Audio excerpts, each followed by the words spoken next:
In today's video, Nahida, a caged bird who can only see the world in her dreams, also known as the Dendro Archon successor of Rukkhadevata. Nahida is a 5-star Dendro character, catalyst user, buffer, debuffer, and incredible Dendro applier. In this video you'll find tips, talents explanations, artifact sets, weapons and more, so keep watching if you want to have the best Nahida in Genshin. But before getting started, if you have crazy builds of the patch characters such as those you are seeing on screen right now, and you want to flex them or need some recommendations to improve them, you can join my Discord server and flex or ask for tips in the designated sections, or ask to be included if you want to be part of the video I'm going to upload at the end of the patch. You are more than welcome to join the server. And with that out of the way, this is her character investment, and let's jump right into her active talents. With the normal attack, she performs up to 4 attacks that deal Dendro damage to opponents in front of her. We don't need this talent unless we want to use her as a driver. The driver is the character with the greatest elemental mastery in the team, who has the role of triggering the elemental reaction between 2 or more elements. That's why, in addition to all other buffs, Nahida is this strong, for the great amount of elemental mastery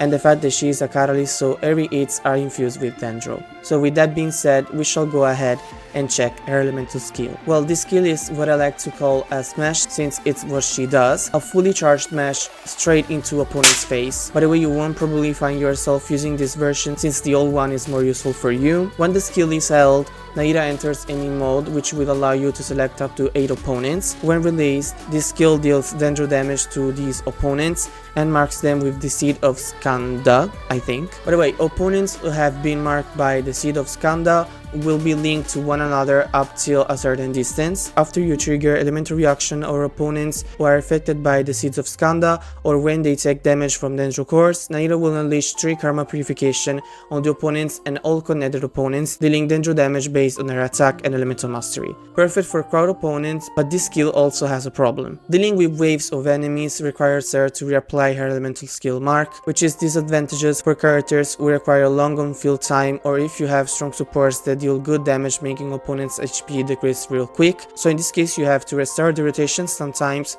but without all the other supports. With her burst, Nahida expands the Shrine of Maya. When the Shrine of Maya field is unleashed, you will have different effects based on the elemental types present within the party. If there are at least 2 party members of Hydro, Pyro and Electro present when the field is deployed, the effect stacks up to 1 times. For Pyro, while Nahida remains within the Shrine of Maya, the damage dealt by her following attack is increased. For Electro, while Nahida remains with the Shrine of Maya, the interval between each following attack is decreased, and for Hydro, the Shrine of Maya's duration is increased. Even if Nahida is not on the field, these bonuses will still take effect so long as party members are within the Shrine of Maya. So the level priority is given first to the skill, then burst, and last normal attack. Let's have a look at her passive talents. First one, when unleashing the burst, the Shrine of Maya will gain the following effects. The elemental mastery of the active character within the field will be increased by 25% of the elemental mastery of the party member with the highest elemental mastery. You can gain a maximum of 250 elemental mastery in this manner. This is really useful when you trigger elemental reactions. Second, each point of Nahida's elemental mastery beyond 200 will grant 0.1% bonus damage and 0.03% crit rate to her following attack. A maximum of 80% bonus damage and 24% crit rate can be granted to her following attack. So to take the most out of this talent, you should have 1000 of EM, in which you have 200 added to 800. 1000 is also the cap of the first passive talent, which it states that the maximum EM you can gain is 250, which is 25% of 1000. Lastly, Nahida can use the skill to interact with some harvestable items within a fixed AoE, really useful for farming materials.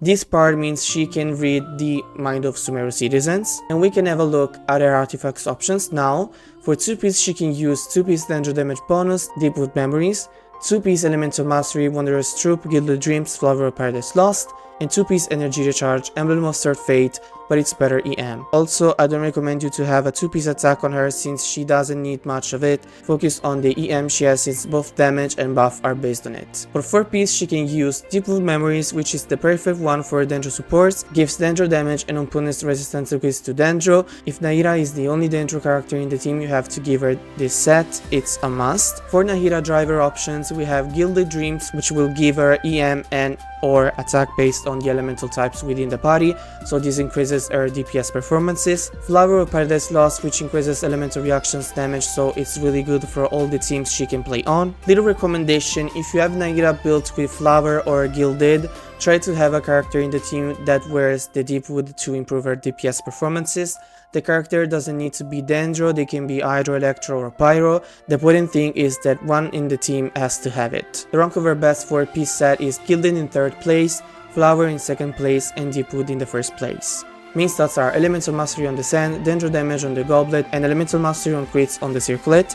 Substats are Elemental Mastery, crits, energy recharge and attack. Before we talk about her weapons options, I remind you to subscribe to the channel if you like this kind of content and make sure to activate the notifications to not miss out any future guides of your favorite characters. So for weapons option we can use 1000 Flooring Dreams, it gives her a lot of EM and a good amount of attack, and the effect provides the equipping character buffs based on elemental types within the party. If their elemental types are the same, increase elemental mastery by 32, if not, increases the equipping character's damage bonus from their elemental type by 10%. Each of the unformation effects can have up to 3 stacks. Additionally, only by party members other than the equipping character will have their elemental mastery increased by 40. Kagura's Verity for a main DPS option since it gives her attack and crit damage, and the effect increases her elemental skill damage and provides an elemental bonus. For 4 stars options we have Mapamare, which gives good amount of EM and elemental bonus for the wielder, Sacrificial Fragments, which gives a lot of EM and the effect allows her to use her skill twice, so perfect for Dendro application and damage, Wandering Even Star, which gives EM and the bonus gives the wielder attack and a percentage of that bonus goes also to the party members, so this weapon increases her DPS performances and supports the party members. Frodo Amber, which is weird since gives HP, but it's good in teams where you don't have a healer, so giving this weapon to NAHIDA is a good alternative since her burst costs 60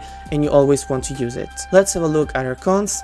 With the first Constellation, when you use her burst, if the elemental types of the party members are being tabulated, the count will add 1 to the number of Pyro, Electro and Hydro characters respectively. This is really good since you always have at least 1 stack of the effect whenever you have or not Pyro, Hydro or Electro characters in the team. With the second Constellation, opponents that are marked by her skill will be affected by the following effects. Burning, Bloom, Hyper Bloom and Burgeon reaction damage they receive can score crit hits. Crit rate and crit damage are fixed at 20% and 100% respectively. Within 8 seconds of being affected by quick and aggravate spread, defense is decreased by 30%. This is really broken. Third, increases the level of the skill by 3. Fourth, when 1, 2, 3, 4 or more nearby opponents are affected by her mark, NAHIDA's elemental mastery will be increased by 100, 120, 140, 160.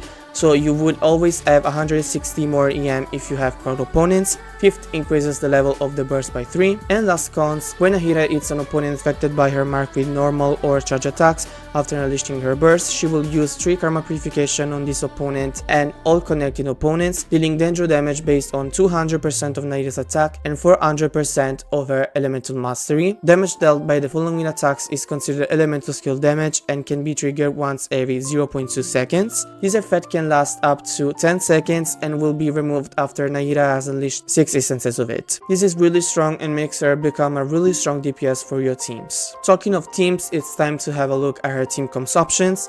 Just know that NAHIDA isn't strong just for her versatility, but also for the fact that she buffs every team she can be played on. This is balanced with the low base HP she has, which makes her vulnerable to high hits, especially on Bloom teams, which are mostly the teams she plays on. First option is Nilou, NAHIDA, Kokomi and Dendro Traveler. In this team we have the combo Nilou NAHIDA, which as you may know is really strong. You firstly go by marking opponents, leaving Nilou's aura for last since it doesn't last much.